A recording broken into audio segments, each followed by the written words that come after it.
get mad zooted. I got this bad thing I recruited. My passion is a movie, I say fuck her cause I screwed her. Llama Arts 2017 compilation. No, I ain't gonna lie. 2017 was like the peak of Llama Arts. When Corey left, so did Llama Arts, bro. This fallout has to be studied. Hey, I'm gonna go turn my lights off. I'm gonna be right back.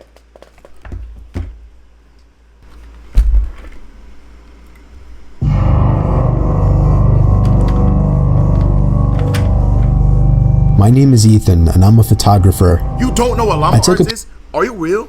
Corey is, you don't watch Corey at Kenshin? Trip last year with my wife to the Colorado mountains for an art project. My wife is also an avid skier, so she talked me into adding skiing into the trip. We had the option to book a room at a ski resort or rent out a private log cabin. The second one seemed more romantic, so I picked that one. Plus, it didn't hurt that it was cheaper. The cabin was nothing luxurious or anything. It was a single floor, 4-room little thing. A 2-person bedroom, a small living room, a kitchen. You never watched Spooky Scary Sunday? Now, I'm not gonna pause as much. I pray to God I don't, because I'm actually paying attention to this shit, because it be getting scary. And a bathroom. It may have been small, but the actual idea of being secluded in a warm log cabin during a blizzard was amazing. However, the storm was interfering with the cable signal, so we didn't have much to do this one particular evening.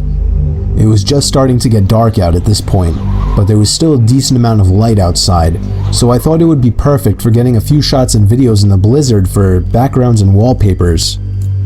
I told my wife I'd be back within 10 minutes and slipped on my boots and coat.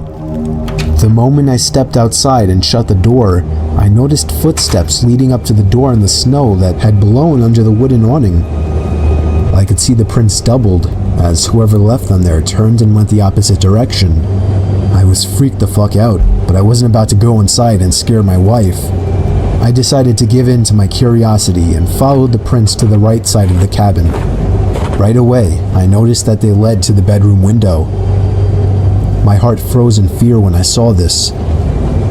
I could see my wife sitting on the bed using her iPad. She noticed me and I waved. She laughed.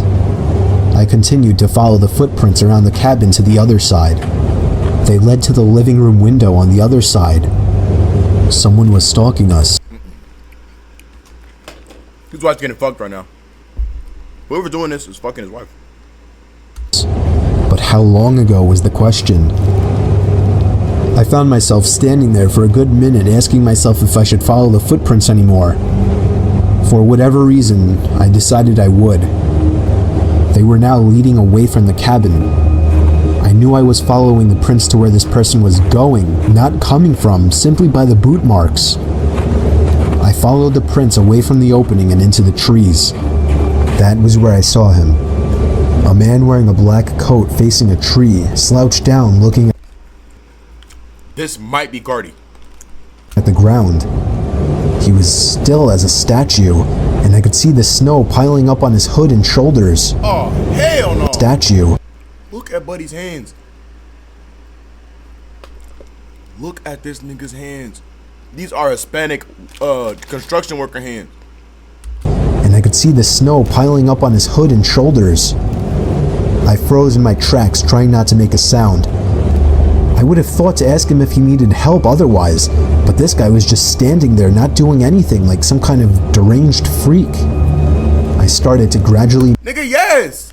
Because I be actually locked in. Like, whenever I watch these, I imagine if I'm in this scenario. I'm corny because I'm scared. Tristan, do you like that? He moved backwards without even turning around, making sure this man didn't turn around or notice me. When I got at a visual distance, I turned around and stomped through the snow back to the cabin. When I slammed the door shut, my wife came over to see what was wrong. I saw worry in her eyes. Ooh. I ain't gonna lie. If I'm dating a woman and I love her so much, I'll take her out to a cabin somewhere and this shit happens, I would just start fucking. I would pull my dick out. I would just start fucking her. Bro, that really just calms me down. Like, beating that shit down. She look good too. Shit. I guess she saw the worry in mine. She knew I saw something, and after a few minutes of harassment, I finally told her what I saw. See, Alex, think She right. immediately started packing her things, telling me we're leaving right away. I told her no, we're not going anywhere. I would not get a refund for leaving early, and I wasn't about to up and leave just because some weird Listen to your woman. You stupid bitch. guy was walking around outside. She made a point of locking both locks on the door and making sure all of the windows were sealed shut. For the rest of the night, we read stuff on our iPads. I reviewed the pictures and videos I had taken so far. We turned out the lights early as there wasn't much else to do. What if he's still out there? I remember my wife asking me. There's no way he's still out there, Facts. I then assured her. Listening to the wind blowing outside, along with the small flakes of snow hitting the windows, was strangely relaxing, and I knew I'd be able to fall asleep quickly. Except if it wasn't for...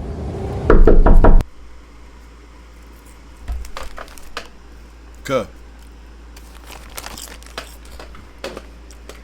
I'm shooting that door. I'm shooting the door. I'm shooting the fucking door. Nigga. Like what? I'm always gonna have a gun on me, bro. If I'm going in a blizzard in the middle of nowhere, why the fuck wouldn't I bring a gun? Are you stupid? Think, boy. What do you want me to do? Box. Put the dukes up. Put the dukes up. Dumbass nigga. Ain't nobody bulletproof.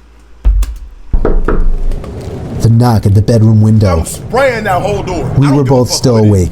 I don't care if it's the landlord, nigga. You're dead. We both knew it was a knock from a person. I ushered my wife out of bed and out into the living room without turning on any lights. There was nothing to use as a weapon whatsoever. Our only option was to run before something might happen. I told my wife we'd have to forget our luggage and make a dash for the Jeep. We slipped on our boots and coats in the dark in a matter of seconds, and when we heard a knock at the living room window from the opposite side of our car, we took that opportunity to run. I pressed the unlock button, so grateful I chose to have remote locks on my Wrangler, and we hopped in. The car started with ease, and as soon as the headlights flashed on, the man was standing facing the log cabin on our side now. Who the fuck does this nigga Alex think he's up against? This nigga thinks Jason's gonna show up at the cabin. Jason, he is bulletproof. Jason, he's bulletproof. Dumbass nigga. Yo, Alex, Jason isn't real, nigga. Are you stupid? Not a window, just facing the wall of the cabin in the same position I had seen him in earlier, as if he were hiding his face. We drove to the nearby ski resort without much trouble in the Jeep. We stayed there for the night and went back the next day to the log cabin to collect our things we left behind. He wasn't there.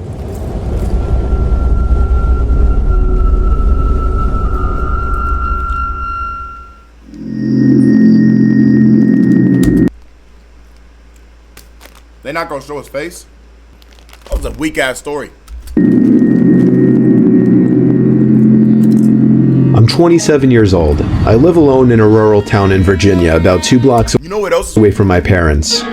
My parents are both in their 60s, and my mom has become a very worrisome woman in her old age. Look at him. Sometimes she walks over uninvited and lets herself in, since I had regrettably given her a key, which can get a bit annoying. Late on weekends at a bar or with women, I would sometimes come home to my mom sitting in the living room waiting, worried sick.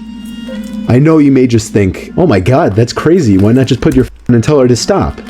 Well, because you don't know my mom.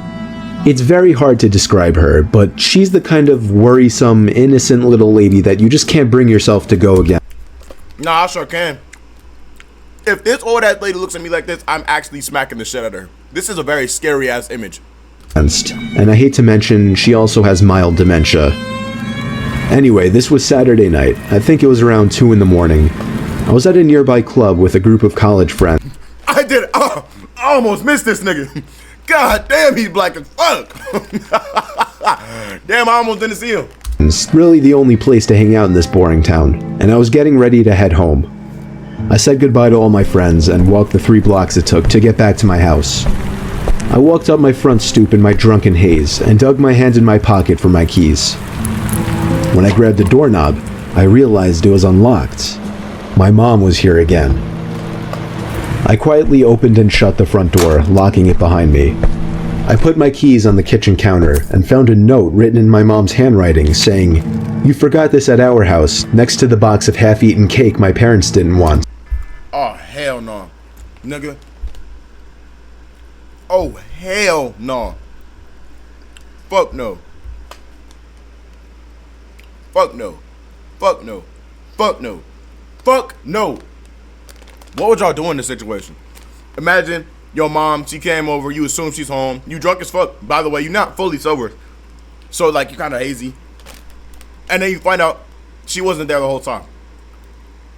What the fuck would y'all do? I'm not gonna lie, that's why I can't live by myself. I always gotta have somebody in the crib with me. Cause, nigga, I'm not even trying to troll. If some shit like that happened to me, I would start screaming like a fucking madman. Screaming my ass off. I would actually tweak the fuck out. I would act crazier than the nigga in my house. I didn't see my mom anywhere, so I assumed she must have gone upstairs to sleep in the guest bed until I got back, which is something she would commonly do as well. Then I heard footsteps upstairs, confirming it, and that's when I sighed once again. 27 years old, almost 3 in the morning, and she still has to wait up and treat me like a child. I ran upstairs to check the guest bed, empty, along with all the bathrooms.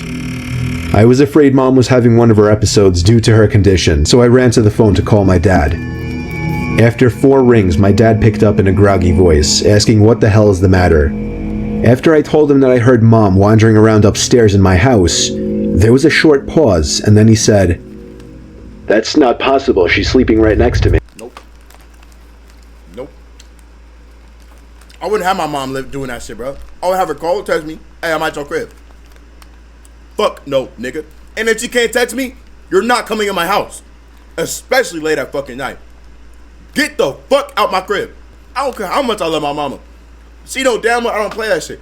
My mama already know. My mouth fell open as I turned my head to face the dark upstairs, and just barely by the light provided by the kitchen, I could see a head peering around from the corner at the top of the stairs, looking down at me. I screamed into the phone as I might gotta click off of this video. From the corner at the top of the stairs, looking down at me. Just gotta look at this nigga. Imagine this nigga sucking dick. Can y'all imagine that? Yo. This is the scariest shit I've ever seen in my life. I'm skipping ahead. And hung up. I made it to my parents' house, where my mom was already waiting at the door, worried sick. My mom explained that she did come over to clean my kitchen a little bit and to bring over the cake they didn't want. 2 police cars pulled up in front of my parents' house, where they escorted me and my dad down the street to my house. 1 officer stayed outside with us, while 2 others went inside to investigate. It felt like 15 minutes before they came back outside and said it was clear. They checked the crawl space, the attic, everything. There was really nothing for me to report, other than the door was left unlocked and I saw the outline of a head upstairs before I ran for it. Still, I didn't feel safe sleeping in there that night, so I went back to my parents' house. Me and my dad are certain that my mom simply forgot to lock the door when she left, as her memory has been getting worse over the past few months. My dad has been stopping her from coming over alone from now on, which makes me both sad but also relieved. Some nights, I still get paranoid that whoever was in my house that night never left. They gonna jump scare us. Will I get scared still? Fuck yeah. Will I click off of this video if I get scared? Hell yeah. Is what it is, man. And is still hiding in here somewhere.